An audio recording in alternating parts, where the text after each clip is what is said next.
The night had been a masterpiece of controlled chaos. It was my best friend Leo's birthday, and we had painted the town in broad, reckless strokes, the kind of night where the first drink is a polite sip, the third is a cheerful gulp, and everything after the fifth is just a warm, golden haze. I remember the bar, the thrum of bass vibrating through the sticky floor, the kaleidoscope of colored lights, our laughter ringing louder than the music. I lost count, but I think the final tally was somewhere around 8. The world had become soft and forgiving. Every joke was funnier. Every memory was brighter. The Uber ride home was a dream sequence. I slumped in the back seat, my forehead pressed against the cool glass of the window, watching the city blur into streaks of neon and halogen white. A slow, stupid smile was plastered on my face. My only coherent thought was a deep, animalistic yearning for the cool, clean sanctuary of my own bed. But beneath that pleasant, spinning dizziness, a more urgent signal was pulsing through the fog.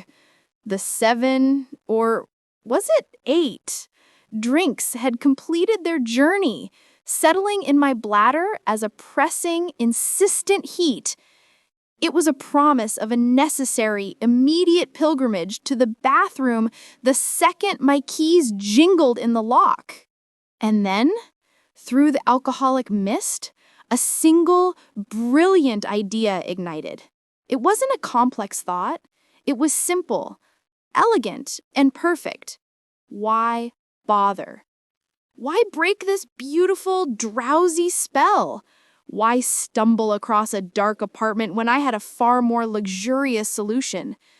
It was the ultimate life hack for the thoroughly inebriated.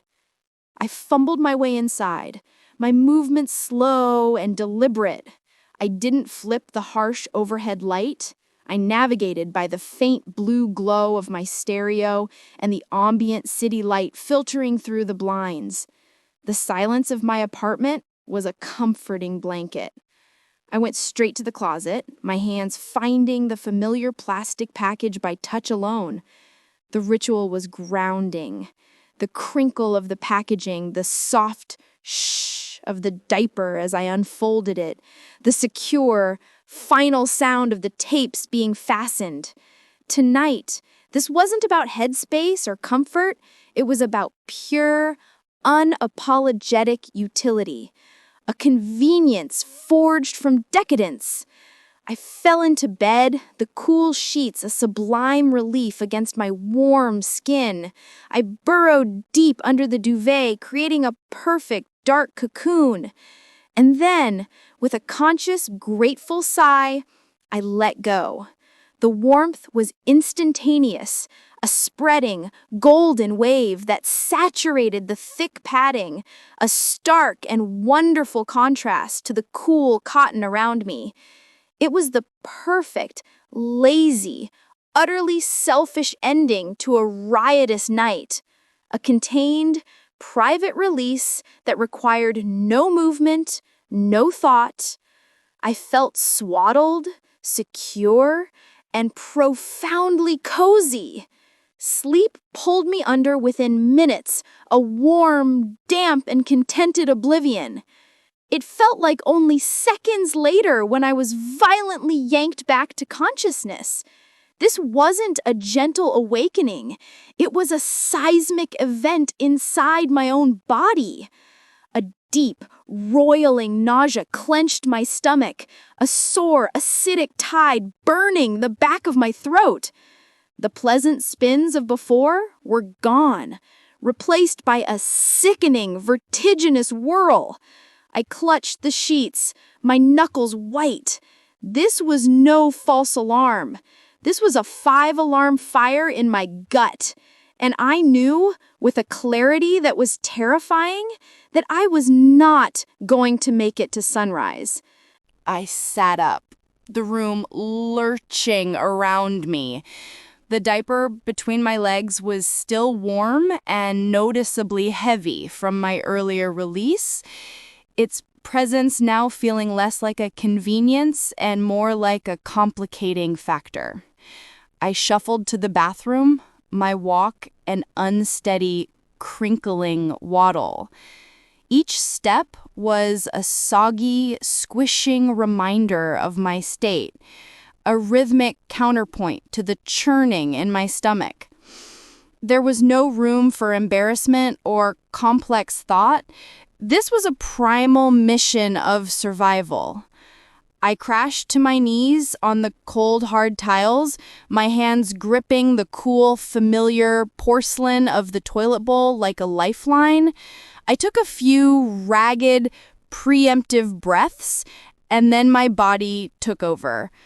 I retched, a violent, convulsing heave that tore through me, expelling the night's excess in a bitter, acidic torrent. My eyes watered, my body trembled. And it was in the very peak of this violent, all-consuming physical purging, as my entire being was focused on the expulsion from my stomach, that I completely and totally lost control of everything else. It was an autonomic, total surrender. A warm, sudden, and solid mass flooded the seat of my diaper. In the span of a single horrifying second, the garment transformed. It went from being damp and used to being profoundly, overwhelmingly, and unmistakably soiled. The sensation was a bizarre, multi-layered experience.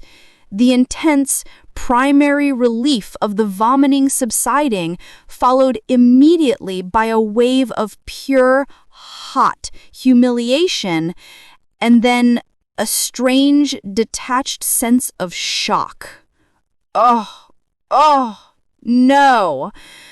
The convulsions finally ceased, leaving me weak, trembling, and hollow. I spat the last vile dregs into the water, my body slumping against the cold side of the bathtub. I sat there, panting, as the nausea slowly receded, leaving in its wake the overwhelming, intimate reality of the situation. I was a complete mess.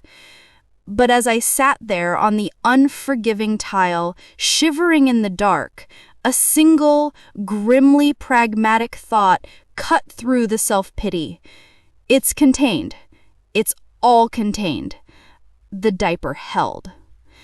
What followed was the most arduous cleanup of my life.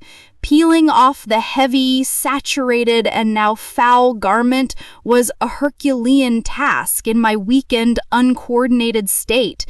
The process was messy, humbling, and smelled sharply of alcohol and regret. The shower that followed was a baptism. I stood under the scalding water, letting it wash away the physical evidence, the sweat, the vomit, the shame. I scrubbed my skin until it was pink, trying to cleanse the memory from my pores. I did not put on a fresh diaper. The moment for that particular brand of convenience had passed, its purpose fulfilled in a way I had never intended. I crawled back into bed, my body clean, but my soul feeling raw and scraped out. The room had finally stopped spinning, leaving only a profound emptiness. I lay there in the dark, the events of the night replaying in my mind. I had set out to use my diaper for one simple, lazy purpose. It had ended up serving a far more critical and profoundly unglamorous function. It had been my fail-safe, my emergency containment system, my last line of defense against total disaster. It hadn't been part of the plan, but that night, my diaper had unequivocally and rather heroically earned its keep. And as the first hints of dawn painted my window gray, I knew I would never look at that simple white garment as just a source of comfort again. It was a soldier, and it had seen me through a very rough night.